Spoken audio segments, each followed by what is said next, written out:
Assalamualaikum warahmatullahi wabarakatuh. Alhamdulillahilladzi anzala sakinata fi qulubil mu'minin liyazdadu imanan ma'a imanihim. Asyhadu an la ilaha illallah wa asyhadu anna Muhammadan abduhu wa rasuluh.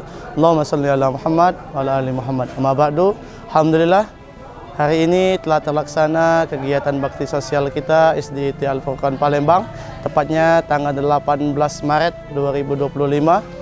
Hari ini kami ucapkan terima kasih kepada seluruh yang telah berpartisipasi, baik itu orang tua, wali siswa yang telah memberikan sumbangsinya baik berupa uang maupun sembako.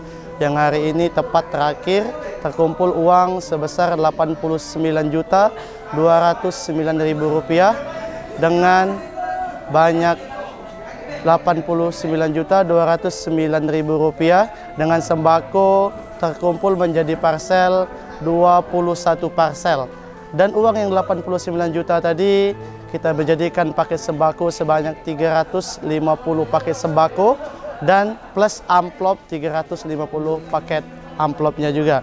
Ini kami bagikan kepada seluruh, yang pertama kami bagikan kepada Yayasan Netra Mandiri Palembang, dan juga kami bagikan kepada tetangga-tetangga yang ada di sekitar lingkup Al-Furqan, baik itu yang ada di sekitarnya maupun juga kami bagikan secara on the road ke jalan-jalan. Terima kasih kepada semuanya. Semoga kegiatan kita pada tahun ini dan tahun yang akan datang semakin meningkat dan semakin banyak yang mensupport untuk membantu.